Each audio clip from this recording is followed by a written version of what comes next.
Rádio Baruch FM apresenta Educação em Pauta. Olá, eu sou Vânia Miranda e estou no comando do programa Educação em Pauta. E hoje nós recebemos aqui nos nossos estúdios Sacolinha. Seja bem-vindo, Sacolinha. Obrigado, Vânia. Muito prazer estar aqui para falar de livros, literatura, educação, que é uma coisa que me move e me deixa feliz. Porque, infelizmente, a gente que é da periferia e consegue um destaque, seja por meio do futebol, seja por meio da música. Muitas vezes a gente é chamado para falar de estereótipos, né? Então é para falar de drogas, para falar de criminalidade, violência. E eu tô aqui para falar de literatura, né? Olha que bonito isso. Que delícia. E antes de entrarmos nesse bate-papo gostoso, eu vou falar para os nossos ouvintes como eles podem participar da nossa programação. Através dos nossos canais interativos, podem acessar baruchfm.com, Baruch com K, para deixar a sua opinião e falar sobre a nossa programação. A nossa página no Facebook é facebook.com/Rádio Baruch FM, no Twitter, twitter.com/Rádio Baruch FM. No celular ou no tablet também pode baixar os aplicativos Rádiosnet ou TuneIn e colocar a Baruch FM entre as suas favoritas. Também podem acessar a programação da nossa emissora nos portais tudoradio.com e radiosnet.com.br. Educação em Pauta. Bate-papo.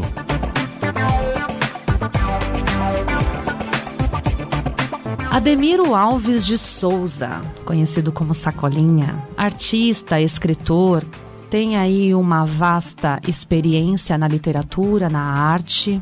E antes de mais nada, como diria Sacolinha, se Fernando Pessoa tem tantos heterônimos, por que eu não posso ser Sacolinha?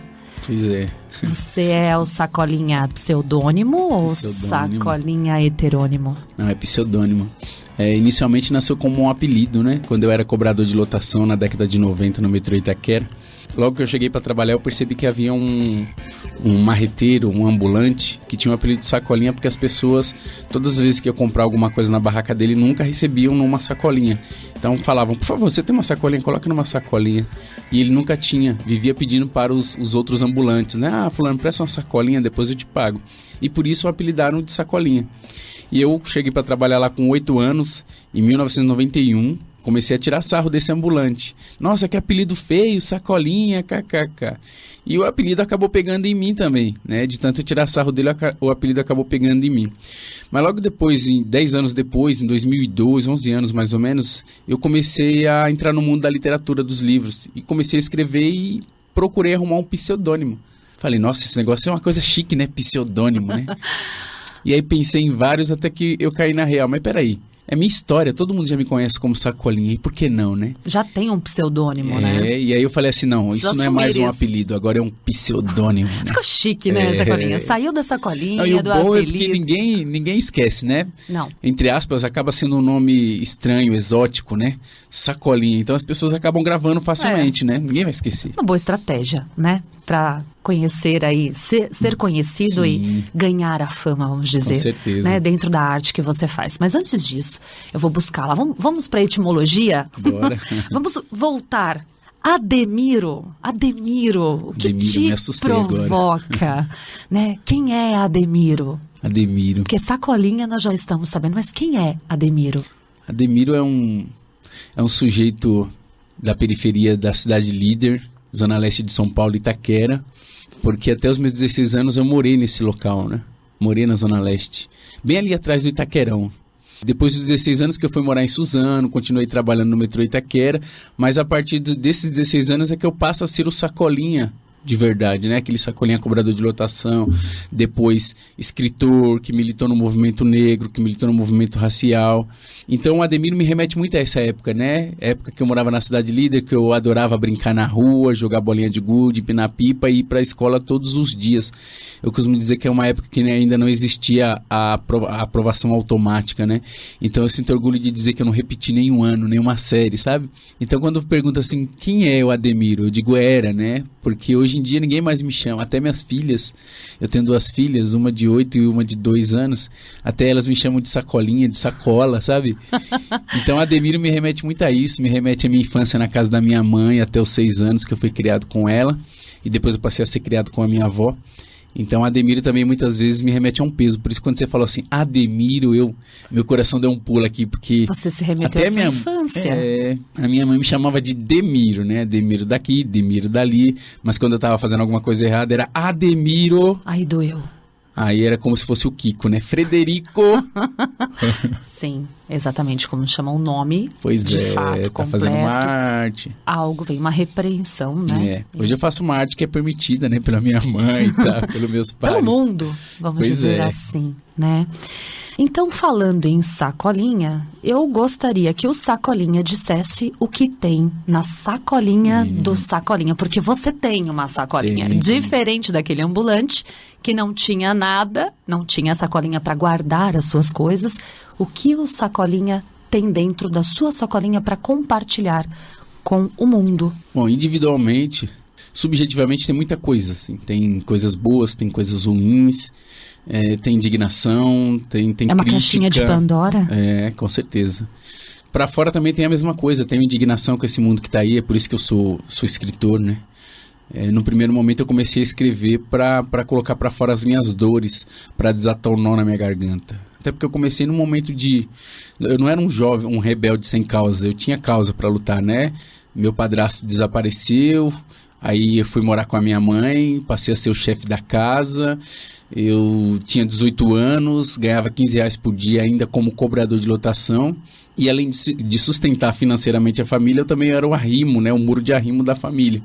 E aí foi o momento que eu comecei a colocar para fora essas dores, né? Tentar desatar esse nó na garganta.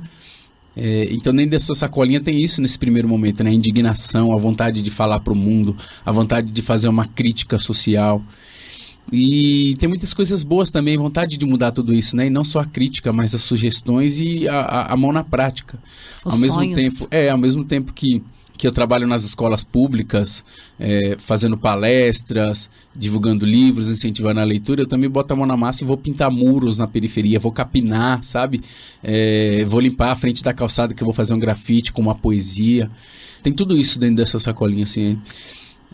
Ao mesmo tempo eu sou um cara que medito muito, sabe assim? Eu me fecho aqui em muitos momentos, apesar de ser um menino ainda muito cheio de energia, muito cheio de coisa, eu ainda medito muito, consigo me concentrar em algumas coisas e paro para pensar que qualquer coisa ruim que eu fizer para o outro ou para o mundo vai voltar contra mim. Então eu sou aquela pessoa que procura fazer as coisas boas, inclusive para eu deitar no meu travesseiro e conseguir dormir com tranquilidade. Super bacana. Você faz um trabalho muito bonito nas escolas públicas. Você leva a sua arte, você leva a sua poesia, você leva a sua crítica social. Você dá o seu recado nos muros, além dos seus livros, além das suas palestras. Como surgiu isso? Como que, de repente, o escritor virou também um grafiteiro, né? Trouxe a literatura de uma outra maneira, mostrou a sua arte de uma outra forma. Como que surgiu isso? E como você falou, agora eu vou colocar isso para enfeitar? É o paisagismo que você tem aí no seu projeto, um dos projetos, né? Como que surgiu isso? E qual era a sua intenção quando você pensou em fazer essa arte? Muito boa essa questão, Vânia. Eu vou até responder com duas perguntas, né? A primeira, com relação à escola. Em 2006, eu tinha publicado o meu segundo livro, né? Eu publiquei o meu primeiro livro em 2005, chamado Graduado em Marginalidade, um romance. Sim. Em 2006, publiquei um livro de contos intitulado 85 Letras e um Disparo. Que você grafitou, inclusive, no ponto de ônibus, no né? Ponto de ônibus, um microconto. O microconto diz assim, alô, amor, sou eu, Fernando, o ônibus está sendo assaltado. O quê? Fala mais alto. Estão assaltando o ônibus. Puf. Alô? Tu. Esse microconto, ele tá no meu livro de contos que leva o mesmo nome, 85 Letras em Disparo. E eu acabei grafitando esse microconto num ponto de ônibus, né? Então a ideia desse projeto, que eu já vou falar mais, é de fazer intervenção em espaços públicos. Então tinha um ponto de ônibus lá, o microconto falava sobre um assalto no ônibus, vamos intervir ali, né? Isso partiu de algo que era real ou foi totalmente fictício? Ele é fictício, a forma como ele acontece, né? Ele é fictício, mas quando a gente lê, a gente percebe que isso acontece todos os dias. Sente como se fosse uma realidade. Sim, das mais diversas maneiras, né? Então, quando eu publiquei esse meu segundo livro em 2006, eu percebi que eu precisava cavar o meu público leitor. Eu precisava ir atrás desse público, né? Leitores de Machado de Assis, Jorge Amado, Clarice Lispector não seriam os meus leitores, a não ser que eu fosse atrás. Então eu resolvi ir atrás. E eu ainda acredito que não há lugar melhor para você ainda inserir alguma coisa na cabeça das pessoas do que a escola. Sim. Onde tem 400 jovens, adolescentes lá, e ao mesmo tempo que eles trazem coisas boas de casa, da rua, da sociedade, eles também estão abertos para ouvir aquilo que a gente tem a dizer. E é muito próximo deles. Sim. Eles se identificam, Sim. é a verossimilhança. A identificação é total, assim, primeiro que quando falam assim, a gente vai receber um escritor aqui na escola. Aí chega um cara lá com o pseudônimo literário Sacolinha, né?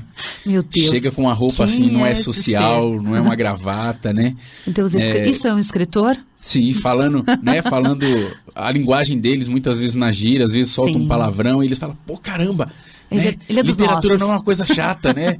Não é dous, não é cousa, não é farmácia, né?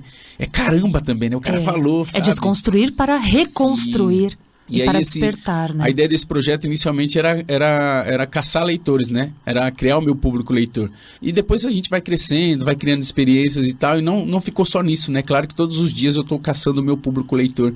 Mas ao mesmo tempo que eu via alunos chegarem ao final da minha palestra e falar assim, caramba, depois dessa sua fala eu vou ler. E depois de ler, falar, depois que eu li os seus livros eu não vou mais parar de ler, porque ler é da hora, sabe? A gente tá sempre querendo mais, né? A gente é sempre ambicioso. E eu percebi também que, assim, tinha muitas pessoas que ainda não eram impactadas só com a minha palestra ou só com os meus livros. E muitas pessoas nem sequer chegavam aos livros. Cadê aquelas pessoas que não estão na escola? Como é que eles vão chegar a mim? E aí foi quando surgiu essa ideia do projeto Literatura e Paisagismo Revitalizando a Quebrada. Não só por isso, mas também porque eu moro num bairro de periferia, né? Eu vim da cidade de Líder Itaquera, que era periferia, e estou morando no Jardim Revista, na cidade de Suzano, que também é um bairro de periferia. E eu não quero sair de lá, né? Eu cresci ouvindo Racionais MCs, onde um dos membros, o Ed Rock, dizia, não mude da periferia, mude a periferia. Então eu cresci ouvindo isso, não quero sair e quero que as minhas filhas cresçam numa periferia melhor, numa periferia bonita. É então, por isso que você faz acontecer. Sim, eu faço caminhada todos os dias, né, como um exercício físico para cuidar também do meu corpo. E nas minhas caminhadas de manhã eu percebo como é possível a gente mudar. E não é difícil, né? Às vezes o que está enfeiando aquele local ali é um lixo que está ali, é aquele muro que está cinza, sabe? E aí foi quando surgiu essa ideia. Então o projeto Literatura e Paisagismo Revitalizando a Quebrada não é um projeto somente de grafitar poesia nos muros, né? Ele é isso, né, para fazer com que aquele senhor que nunca entrou numa biblioteca, quando estiver saindo de manhã para catar latinha, para ir trabalhar no trem vendendo bala, ele leia uma poesia. Ele consegue se deparar, né, com a literatura ali. Isso. Né? É o acesso. Com isso eu vou estar incentivando a leitura. E também eu faço plantio de árvore, eu faço uma limpeza. E eu não sou grafiteiro, assim. Os grafiteiros querem que eu vire grafiteiro, né? Porque eu tô sempre ali ajudando eles a pintar e tal. Mas esse projeto, ele também é uma valorização do artista, porque eu convido o artista urbano para fazer o grafite, então eu passo para ele o meu texto. Não é você quem faz. Não. Você tem uma equipe que te auxilia. Ainda não cheguei nessa evolução ainda, eu sou somente o escritor. Você é o mentor também desse projeto maravilhoso, né? Eu procuro pagar o artista que eu convido, porque eu gosto que valorizem o meu trabalho, eu gosto que paguem, porque é o meu trabalho e eu sobrevivo disso. Sim. Então eu sempre convido um ou outro grafiteiro, eu mesmo faço o fundo do muro, a pintura do muro, ou pago alguém para fazer quando eu não tenho tempo. Aí esse grafiteiro vem, pega a minha ideia, junta com a ideia dele e grafita ali. Enquanto ele está grafitando, eu estou plantando a árvore, eu estou fazendo a limpeza da calçada. E no fim de tudo isso, a gente tem um espaço lindo, que ao mesmo tempo a vizinha que mora ao lado vai olhar aquilo ali e vai falar, nossa, ficou bonito, eu preciso limpar a minha calçada. Sim. E o vizinho da frente é a mesma coisa, daqui a pouco a gente vê uma periferia sendo mudada. Sim, vai ampliando isso, esses novos olhares, né?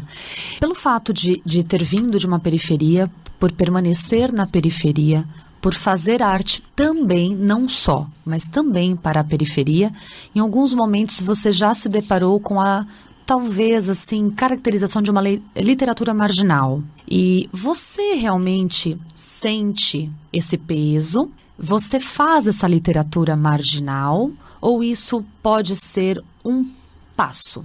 O que você sente quando você ouve isso, que a sua literatura é uma literatura marginal?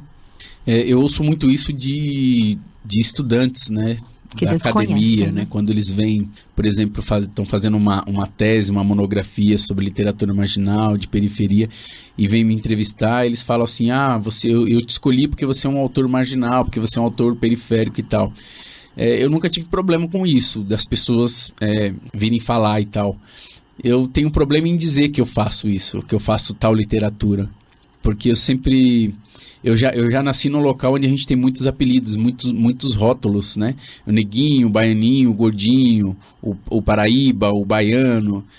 E aí eu entro na literatura, uma coisa que eu quero fazer diferente, porque a gente antigamente não sabia nem ler e hoje a gente está escrevendo livros, né? Então, se a gente agora tem acesso e a gente consegue fazer acontecer e escrever e fazer com que outras pessoas tenham acesso, eu prefiro dizer que o que eu faço é literatura e ponto. Porque muitas vezes a gente é encaixado em determinado rótulo para dizer, olha, isso aqui é um escritor marginal, né? Ah, não, isso aqui, o que eu digo é que eu faço literatura, porque da mesma forma que eu falo de uma literatura da margem ou de personagens que vivem à margem, eu também falo de personagens que vivem na Casa Branca, ou que vivem na Casa Grande, né? Ou que vivem na burguesia. Então eu circulo nessas determinadas áreas. E eu digo que para mim seria ruim, porque ao mesmo tempo que eu faço esse tipo de literatura, eu faço uma literatura marginal, né? Por viver à margem de uma sociedade, por ter personagens que vivem à margem. Eu faço uma literatura periférica, por geograficamente morar na periferia. E ao mesmo tempo eu faço uma literatura negra, faço uma literatura indígena, porque eu falo também disso.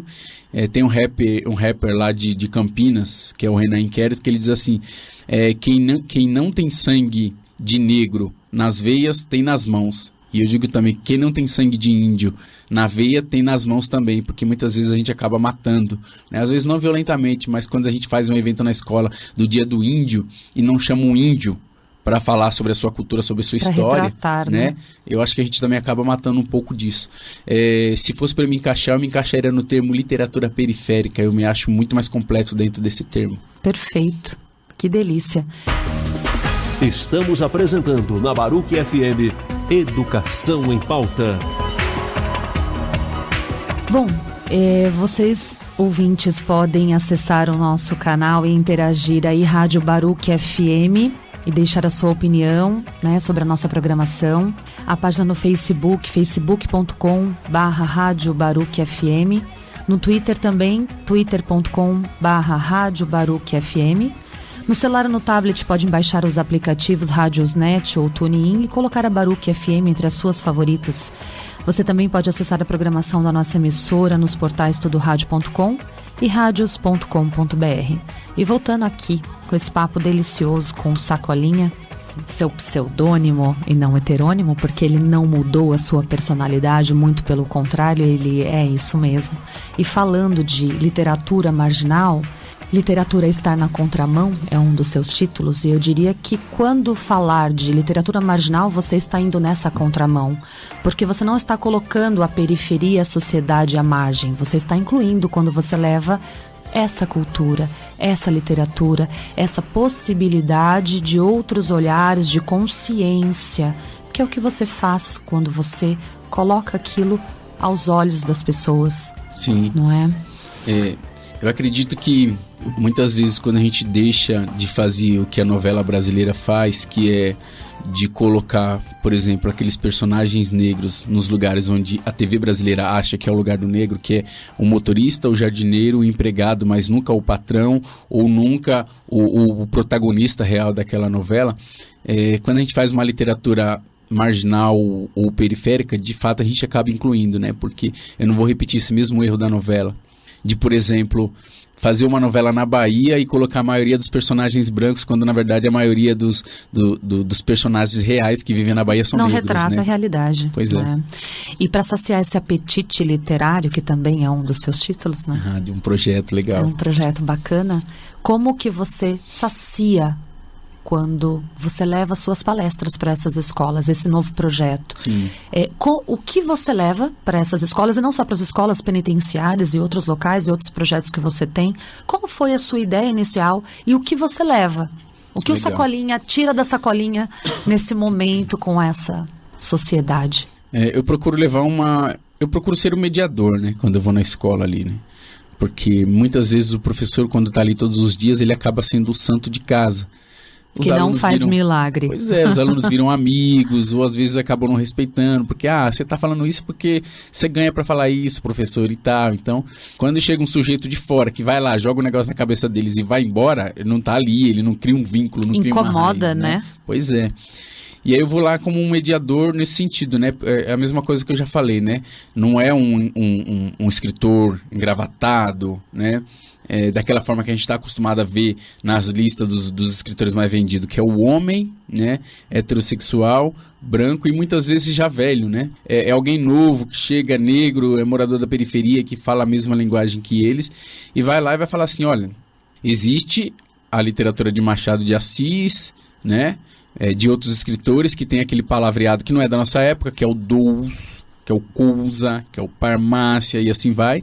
Mas existe também a literatura que permite a gíria, que permite colocar aquele personagem negro como patrão, né?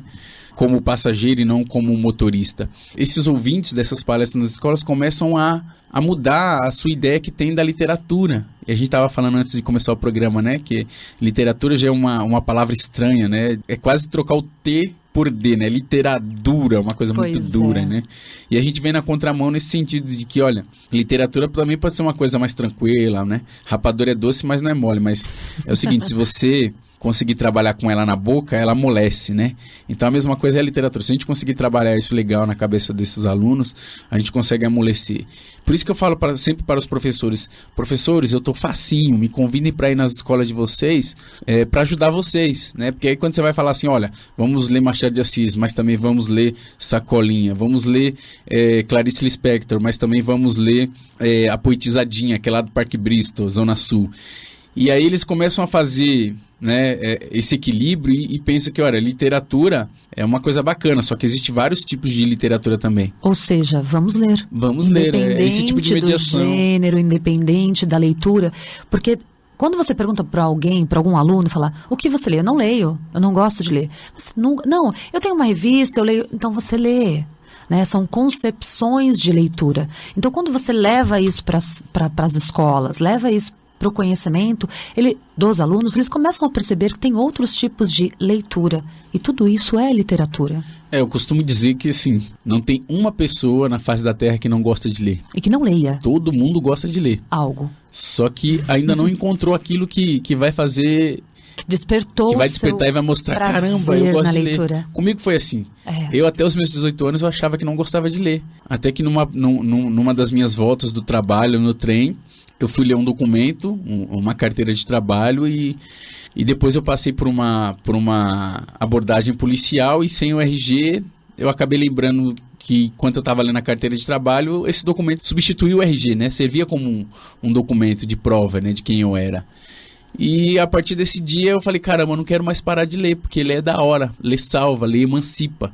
E é isso que eu procuro mostrar para eles nas escolas, né? Eu chego lá e falo assim, olha, eu vim aqui para provar que todo mundo gosta de ler, é um desafio. Quem não gosta de ler aí todo mundo levanta a mão. Eu faço minha palestra contando toda a minha trajetória, as pessoas que eu dei aula, MC da Leste, antes dele ser o MC da Leste, né? Fernandinho Beiramar, na penitenciária de segurança máxima. Eu vou falando de todas as pessoas que eu dei aula, que falei de leitura e que começaram a ler depois dessas minhas falas.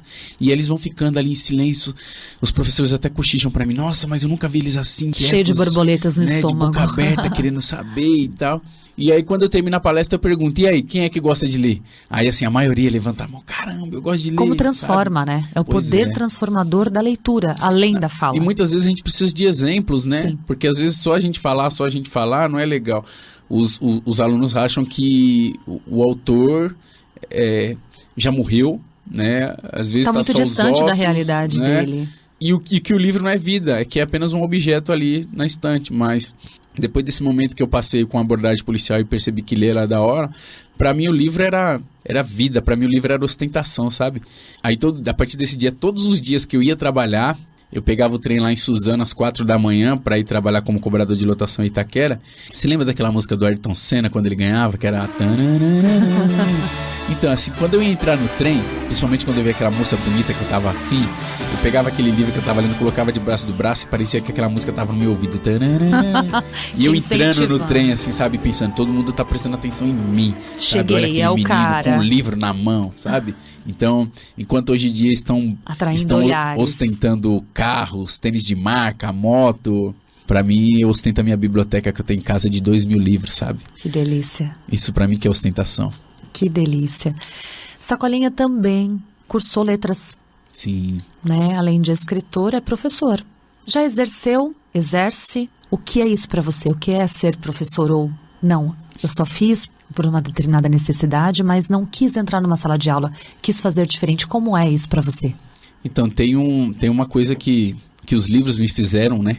Que é abrir meu olhar, né? Eu costumo dizer que antes de você ler, a sua cabeça é uma lagoa, uma represa. Tá represando ali as coisas, né? Quando você começa a ler, essa lagoa começa a abrir uma fenda e começa a virar um rio e daqui a pouco vira um mar.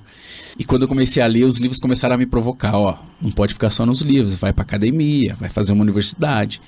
Que o ideal não é você ser estudado, mas é você também estudar, né? Você não só ser objeto de estudo, mas você procurar os objetos de estudo. E aí eu fui para a universidade.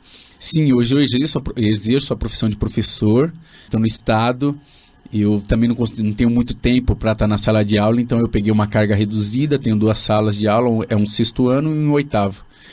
Porque também eu me senti provocado, né?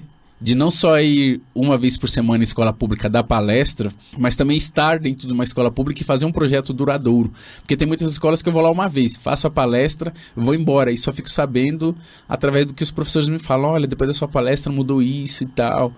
Mas para mim não é só isso, né? Eu quero mostrar para os alunos que eles não precisam só aprender o que é substantivo, o que é pronome, porque às vezes tudo isso está no Google, né? Sim, se você pega o seu celular e fala, você não precisa nem digitar, mas você fala, né? O que é adjetivo, né? O que é pronominismo, né? Tudo isso está lá, já vem, é uma informação, né? Mas o que eu quero levar para os alunos é provocação. Então é chegar na cabeça deles e fazer um burburinho, fazer aquela lagoa virar uma fenda, um rio, um mar. E é gostoso pra caramba fazer isso. Porque eu tô lá, pelo menos 3 vezes por semana, eu tô lá na minha escola e eu vou vendo a mudança deles, do 6º pro 7º e do 8º, e isso é bacana. Você acompanha o crescimento e o desenvolvimento. Pois né, pra mim a educação ela tem que fazer isso, né? Ela tem que provocar esses alunos a pensarem, tem que provocar esses alunos Sim. a não somente a ser uma pessoa melhor para a sociedade, mas uma pessoa melhor para ele mesmo. Porque às vezes a gente fica nessa, não, a gente está te criando para ser melhor para a sociedade.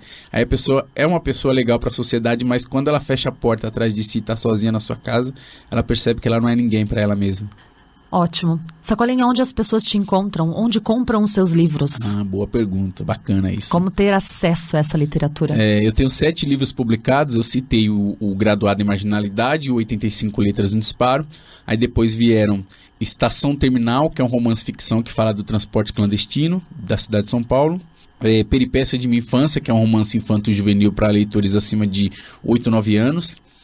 Eu publiquei Manteiga de Cacau, que é um livro de contos que falam das crises e conflitos do universo masculino. São 12 contos, cada conto fala de um problema exclusivo do homem. Depois de Manteiga de Cacau, através de um convite, de uma provocação de uma editora do Rio de Janeiro, que é a Heloísa Buarque de Holanda, eu escrevi a minha biografia, minha autobiografia, chama-se Como a Água do Rio. Então muitas coisas que eu falo nas palestras, nas escolas, está lá na minha biografia. E aí o último livro que eu publiquei em 2016... chama-se Brechó, Meia-Noite e Fantasia, que é um livro de contos que fala sobre temas atuais. Eu digo que eu sinto vergonha de dizer que eu fiz um livro como esse, que fala de temas atuais. Aí as pessoas perguntam, quais são os temas atuais? Eu falo, aborto, preconceito racial, machismo. E por que eu sinto vergonha? Porque eram temas que já era pra gente ter superado isso lá na década de 80, mas a gente ainda tá discutindo isso, infelizmente. Seria desnecessário. A gente é uma sociedade, infelizmente, atrasada. E aí todos esses meus livros... vocês encontram no meu blog, que é o sacolagraduado.blogspot.com. Lá tem para quem quiser adquirir, quem quiser ler, quem quiser deixar nas bibliotecas. Vocês encontram também alguns deles nas livrarias, não todos, porque um foi feito pela Global Editor, outro foi feito independente, assim vai. Mas onde você me encontra todas essas minhas histórias, minhas entrevistas, nas redes sociais, como Facebook, Instagram, Twitter eu não tenho. E tem um canal no YouTube onde tem a maioria das minhas palestras, dos meus recitais de poesia e das entrevistas que eu fiz para televisão. Ou seja, vai no Google e escreve lá, escritor Sacolinha, que você me acha. Que delícia. Sacolinha, chegamos ao final, infelizmente, desse papo delicioso. Quero que você volte outras vezes para falarmos mais sobre literatura, sobre as suas obras em si e como levar isso para a sociedade. Volte sempre, é uma honra tê-lo aqui. O programa Educação em Pauta tem a produção e a apresentação de Vânia Miranda, coordenação e sonoplastia de Afrano Vanderlei. E para encerrar, todo nosso convidado, Sacolinha, tem direito a pedir uma música. Qual música você gostaria de pedir, Ki? marca a sua vida e que você gostaria de deixar para os nossos ouvintes? Legal. Antes da música, eu vou recitar uma poesia bem breve. Chama-se Estética. Ele malhava para ela, mas não surtia efeito. Então passou a ler e descobriu que malhar a mente é também um ato de beleza. E aí quero encerrar pedindo a música Poema Ney Matogrosso. Muito obrigado pelo convite, muito obrigado você que está ouvindo, professor, professora, me convida para ir para sua escola. Tamo junto. Obrigado. Uau. Eu hoje tive um pesadelo e levantei a tempo. Eu acordei com medo e procurei no escuro alguém com seu carinho. E lembrei de um tempo, porque o passado me traz uma lembrança do tempo que eu era criança. E o medo era motivo de choro, desculpa pra um abraço ou um consolo.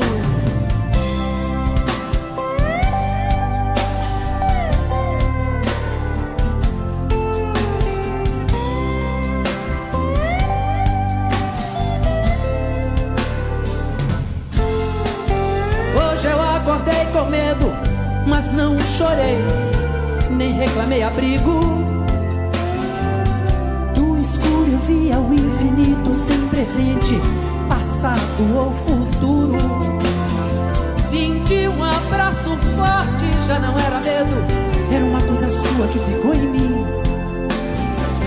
De repente a gente vê que perdeu ou está perdendo alguma coisa, morna e ingênua, que vai ficando no caminho,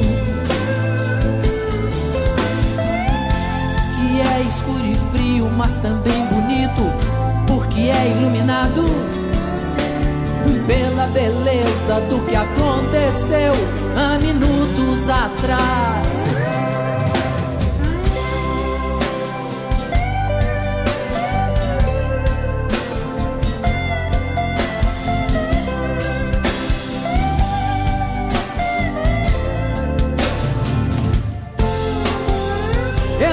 Tive um pesadelo e levantei a tempo.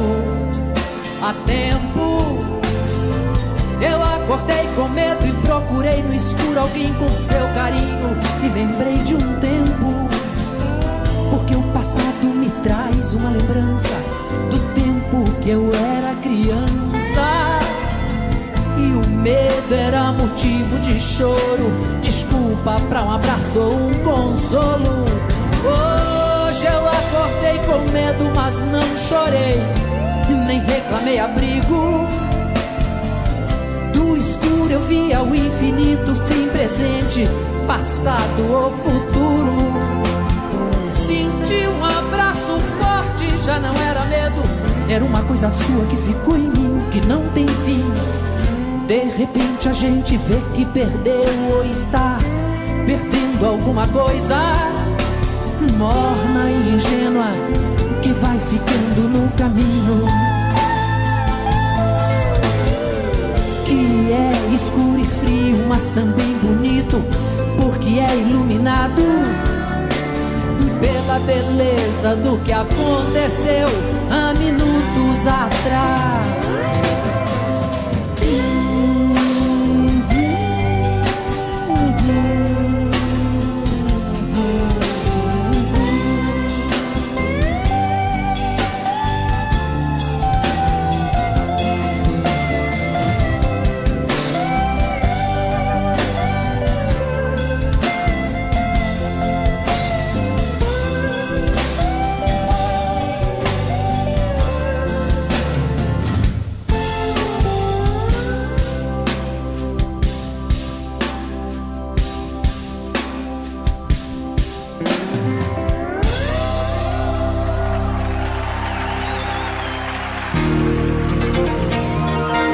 Você ouviu na Baruch FM Educação em Pauta.